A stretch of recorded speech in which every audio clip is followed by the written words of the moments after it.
What is up, everyone? I am Ryan. I live in Phnom Penh, Cambodia, and I love coffee. So today I'm going to talk to an American who started his own cafe and coffee roasting company here in Phnom Penh. The place is called Joycup Coffee Roasters, and the owner's name is John. I like to call him Johnny Joycup, but, well, not to his face. Not yet. Maybe one day. John is living out his dream here in Cambodia, which is really cool, so I wanted to have a chat with him about it. Joycup is a little bit hidden away, which is actually nice because it's a little bit quieter down here. It's a very Cambodian neighborhood. And here we are. Joycup Coffee Roasters. Yeah, that's the thing about this particular street. Like, there's no other like businesses or anything else. We're kind of like tucked away a little bit. We want it to be like a more of a destination spot, a place where people would just come and sit and get a coffee. So yeah, let's go check it out.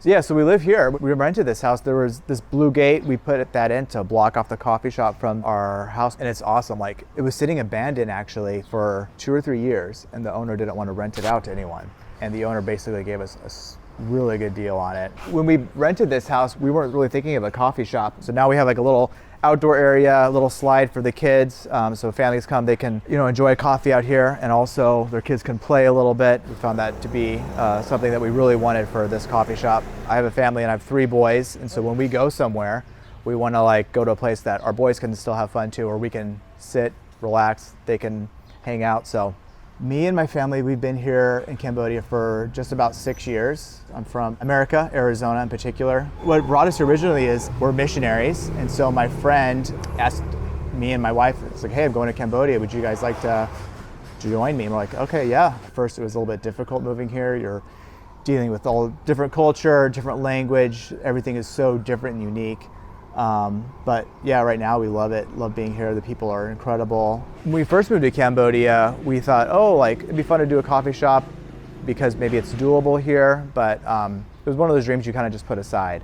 And so we didn't really think about it until a couple of years ago, year and a half ago.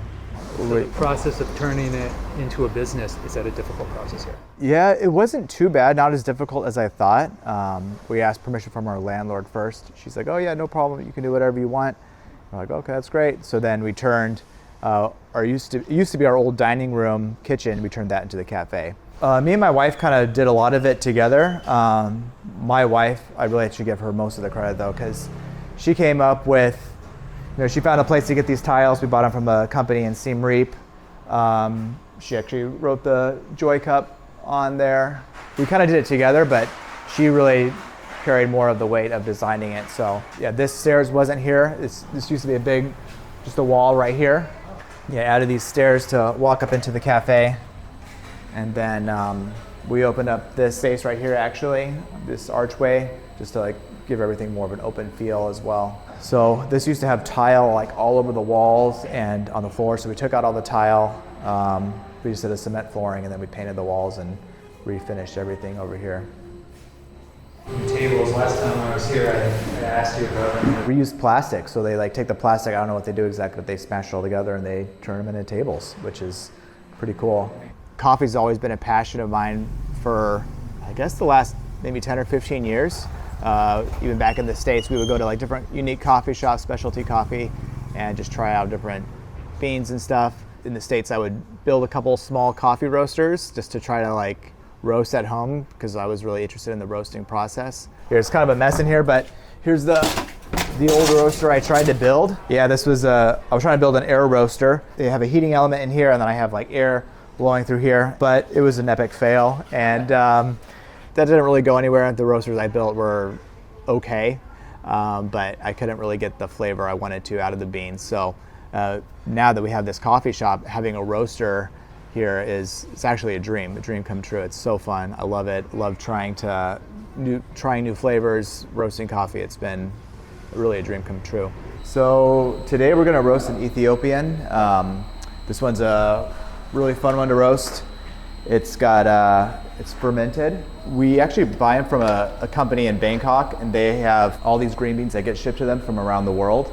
and then they'll give you the pricing and then the flavor profile and then the quality of the coffee it is. So coffee is graded on a scale of, I guess, 1 through 100. Once a score goes above 80, it's considered specialty, and then you start to pay for that. Yeah, most of our specialty coffees, we try to get them all above 85 if we can. So what about Cambodian beans? Have you ever tried them? Yeah, that's what I first started roasting with, was Cambodian beans, because I could find, I bought a bunch for cheap. And unfortunately right now, there's not a lot of good quality ones. I have a friend who has a coffee shop Riverside here in Phnom Penh, and she just found a new farm. She was mentioning how they're starting to do some good, better quality stuff. If it's not now, it'll be soon where we can start buying beans here from Cambodia, which we would like to do. We just need to make sure they're a little bit higher quality. So this is a 1.5 kilo roaster. Oh, that's a little hot actually.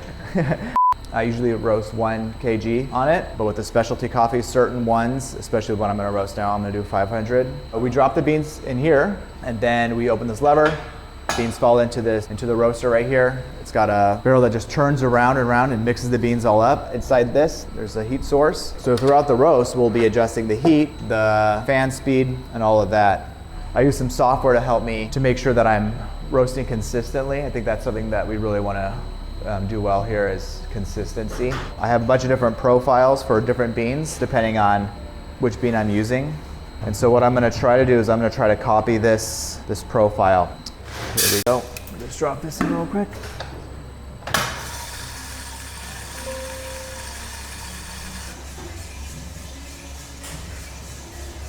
So it'll be in there for about 11, 12 minutes or so.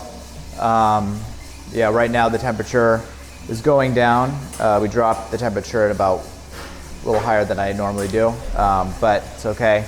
Hopefully get it to this point in the roast by the time it gets there. Line is where it is. Yeah, so You're trying to copy that. I'm trying to copy that. So it's rising in temperature a little bit quicker. That's okay for right now. Try to get it to this point right here in just over 5 minutes. And we'll see. I'm gonna just turn the temperature down a little bit. It's going pretty fast, so it's okay. So I actually got the roaster in Vietnam. I got it in Ho Chi Minh. There's a guy there who makes these out of his shop. I wanted to buy something local here in Phnom Penh, but everything was either imported. No one really makes these. There's not a company here that makes roasters here yet. I'm gonna adjust the heat a little bit right here. Let's do it at 20. And I'm gonna change the air speed. We'll see here. Probably gonna drop it now, I think. All right, there we go. But yeah, we're gonna let these cool. Right now, the fan in here that's cooling the beans right away, and that's really important that they get cooled off. After they've gotten cooled, we'll open up this little chute right here, drop the beans in a bag or a container of some kind. Yeah, you want to smell it? You know, it's funny. I was telling my wife, it's like a few months ago, but it's like, wow, like this is when people say like I love my job. This is what that experience is, because like I don't know if I've ever really experienced that, but I really just love being here, love being in the coffee shop, love roasting. Like everything about it is like so fun. It's fun like when you like live out your passion or your desire instead of suppressing it and then working like a 9 to 5 or something like that. When you actually live out what you were designed for, it's like, wow, it's so fun. It's really like, I don't know, it's life-giving. I love it. And we ran out of pastries. I gotta go fill those up.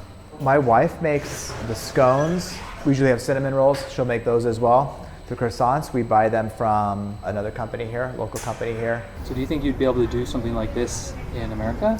Yeah, it'd be a lot harder in America with all of the, you know, the extra paperwork you gotta fill out and all of the other expenses. You know, we gotta redesign a coffee shop for maybe 1/10 of the price that we would be paying in the States. Yeah. It would be a lot of money and a lot more risk. Yeah, in the States, it's like you're competing with Starbucks or something like that, or you know, some of those bigger companies. And here, we're kind of more of the expensive ones, so the competition is just a little bit different. Yeah. Some of the challenges, I think just cultural challenges, I think are some of the biggest ones. We know we have like Westerner customers come in, and it's very different than like local customers. And so trying to find that balance between, hey, like something that a foreigner would like, but something that a local would like, and meshing the two well is it's been a challenge, honestly.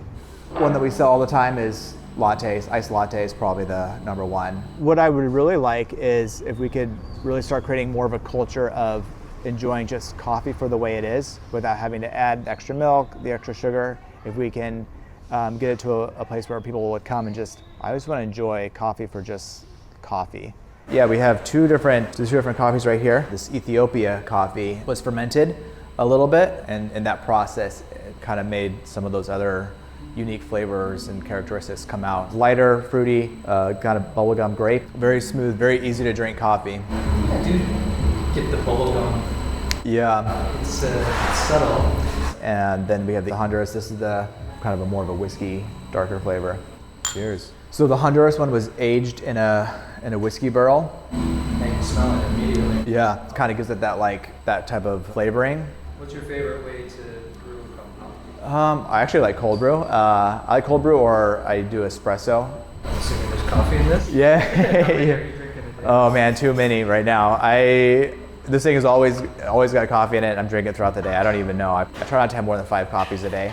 So we're open Monday through Saturday from 7:30 to 3. So we're on Street 103, and we're in Bang Trabike area, pretty close to Tultumpung, just like a little bit, just right outside that area. So we sell different beans here. Comes in 200 grams. If you want a bigger bag, we sell that as well. Different coffees here. So we have our specialty, but also our commercial roast as well. We have a Facebook. That's probably the easiest way to contact us. If you just type in Joycup Coffee Roasters, we're on Google as well. So that's how a lot of people will find our location on Google Maps, just Joycup Coffee Roasters. Yeah. All right, guys, that is it for this video. Big thanks to John for showing me around and talking to me about his life. And of course, a big thanks to you guys for watching and for subscribing, what you're about to do right now. I think that guy just thought I was waving at him. I was actually just doing the I don't know, is that a thing? All right, we'll see you guys in the next video. Take care, comb your hair.